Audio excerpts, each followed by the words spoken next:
Convaincre son banquier quand on est entrepreneur est presque obligatoire. Ça tombe bien, ça a été l'un des sujets abordés lors du Salon OZ, lors de l'atelier animé par Martinique Initiative Active. Je parle banquier couramment. Je suis avec Madame Raphaël Goma qui va nous en dire un petit peu plus. Bonjour Madame Goma. Bonjour. Alors est-ce que vous pouvez nous expliquer un peu quel est le but de cet atelier? Alors, le but de cet atelier, c'est de vraiment avoir pour les chefs d'entreprise les codes pour aller face au banquier et surtout présenter son projet. Il y a des codes, il y a aussi une façon d'aborder son projet, de le présenter, il y a des postures. Et là, c'était l'objet de cet atelier, c'était de démystifier un peu les choses et de rendre un peu la parole libre entre les attentes du banquier et celui du client, du porteur de projet qui est client à la banque et qui a quand même des attentes vis-à-vis de son banquier. Et son banquier, lui, il va également demander à son client de lui offrir toutes les garanties que son projet pourra avoir vie et prospérer.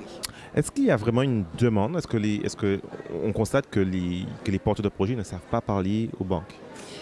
Je vous donne un exemple très simple. Aujourd'hui, quand vous allez à la banque, vous n'avez pas encore préparé votre prévisionnel, vous n'avez pas vous savez pas combien vous allez demander, mais vous prenez déjà rendez-vous avec la banque. Et vous dites tout simplement, j'ai un petit projet à vous présenter. Quand on dit un petit projet, déjà nous, chefs d'entreprise, je ne vais pas dire qu'on rabaisse, mais on ne prend pas l'ampleur de son projet. Un projet qui valent 10 000, qui valent 100 000 ou 1 million, c'est un projet.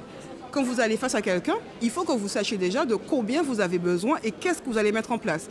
Et des questions très simples en vous posant, qui seront vos clients? Comment ils vont vous payer? Si vous n'arrivez pas à répondre à ces questions aussi simples, on a déjà un problème dans la relation bancaire. Le banquier a déjà des a priori par rapport à votre personne et votre projet.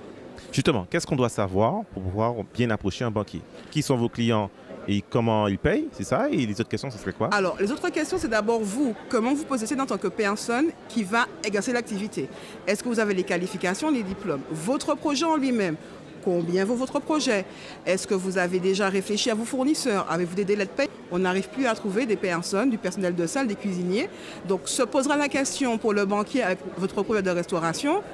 Est-ce que vous serez capable de fédérer du personnel pour pouvoir assurer votre service de minuit jusqu'à 2 heures de minuit, de 22 heures, pardon, de 20 heures jusqu'à 1 heure, 2 heures du matin. Donc c'est ces questions-là qu'il va falloir démystifier et surtout vous, savoir vous vendre en tant que personne pour que le banquier, quand il sort du rendez-vous avec vous, se dise pourquoi moi, je n'ai pas pensé à ce projet avant. Est-ce qu'on parle à un banquier de la même manière que l'on soit un porteur de projet ou quelqu'un déjà dans la place? Alors, je vais dire que le banquier, ça va être votre confident comme votre expert comptable. Vous allez devoir avoir des fois un langage de vérité avec votre banque. Le banquier, c'est exactement comment vous vous comportez financièrement. Donc, il va falloir aussi mettre carte sur table. Il faut aussi vous dire que vous êtes aussi dans un état de séduction avec la banque. IMA, nous, on se positionne vraiment comme l'interlocuteur et l'interface entre les deux. Parce que souvent, ce que je vais confier à IMA, je ne le dirai pas dans un premier rapport à ma banque. Et IMA, justement, va vous aider à aller vers la banque et à faire ce travail qu'on appelle de la bancarisation bancaire.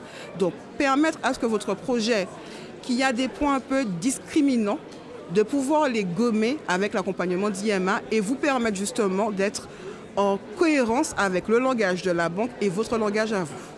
En 2023, nous en sommes où concrètement? Les banques financent ou c'est quand même assez difficile? Alors, on va dire que la conjoncture économique n'aide pas avec l'inflation. Les banques aujourd'hui essayent toujours quand même d'accompagner financièrement les projets. Mais il y a quand même aujourd'hui la barre en fait qui est très haute. C'est concernant tout ce qui va être frais d'approche, surtout les activités qui vont nécessiter un gros investissement. Donc les banques vont encore essayer de jouer le jeu. Nous, en tant que garants, on va un peu plus loin que d'habitude pour pouvoir permettre à certains projets de voir le jour. Quel est le profil le plus accompagné par les banques? Qu'est-ce qui séduit véritablement la banque? Comment se positionner? Comment venir? Alors déjà, ce qui va séduire la banque, c'est un projet que vous avez amené un peu ficelé. Ce qui va les intéresser, c'est comment vous essayez de vous démarquer des autres. On n'a pas besoin d'avoir une grande innovation, on a besoin que vous apportez une touche supplémentaire par rapport à vos concurrents. Ce qui va intéresser la banque, c'est que vous ayez un apport. Souvent, l'apport personnel fait défaut. Et IMA, nous, on va vous permettre de constituer votre apport avec le prêt d'honneur, qui est un prêt à taux zéro sans intérêt. Ce qui va aussi intéresser la banque, c'est comment vous allez trouver vos clients. Et ça, c'est un élément fondamental pour le banquier. Quels sont les sujets de crispation qu'on entend le plus souvent entre les banquiers et les dirigeants d'entreprise? Alors souvent, ça va être la gestion de vos comptes. Imaginons que pendant 3 mois, vous avez dit, bon, comme je veux obtenir, donc je parle surtout en création, hein, je veux obtenir un financement, donc pendant 3 mois, je ne serai pas en découvert, je ne vais pas l'utiliser. Ok, pendant 3 mois, vous avez été clean, mais quand on vous demandera votre relevé en fait de frais, on verra que vous êtes souvent en fait à découvert. Donc il va falloir également, dans votre pratique de la gestion de vos comptes personnels, avoir une certaine tenue qui va un peu donner la confiance au banquier de vous prêter de l'argent. Quelle est donc, à ce moment-là, vous avez répondu à cette question, en partie, quelle est donc la relation idéale à établir avec son banquier? Alors c'est une relation de confiance, il faut savoir se dire les choses, même les choses qui fâchent. Le banquier aussi a des obligations vis-à-vis de vous. Donc n'oubliez pas aussi ça, c'est-à-dire qu'on est souvent dans une relation de séduction avec la banque, mais il faut aussi que le banquier puisse vous séduire. Et n'oublions pas que ce sont des humains qu'on a face à nous, les banquiers. Donc il faut aussi dans votre relation avec eux, être souple sur certains éléments qui vont être apportés par votre banque. Comment a été reçue votre conférence ce matin? Alors très bien, j'ai vu qu'il y avait beaucoup de participants, les gens n'ont pas hésité à poser des questions et les banquiers ont été dans un langage de vérité.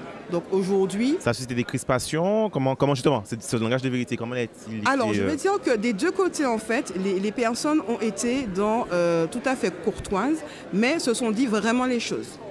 Donc c'était tout l'intérêt de ça, c'était de démystifier aussi des postures, de démystifier également des mots savants qui des fois ne veulent rien dire pour le commun des mortels et qui veulent tout dire pour le banquier et de le mettre à la portée de monsieur et madame tout le monde. C'était l'objectif de l'atelier, c'est je parle couramment banquier, c'est de sortir du langage un peu feutré de la banque et de l'amener sur la place publique. Et les banquiers ont joué le jeu, que ce soit le Crédit Agricole, la Caisse d'épargne et le Crédit Mutuel.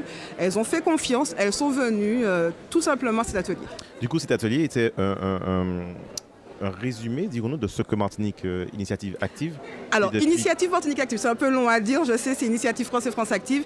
IMA, on est vraiment là à l'appui des banques. Donc, ils ont joué le jeu avec nous en tant que partenaires de venir parler sur la place publique parce que c'est le seul atelier où vous avez des partenaires bancaires qui sont en frontal dans une table ronde.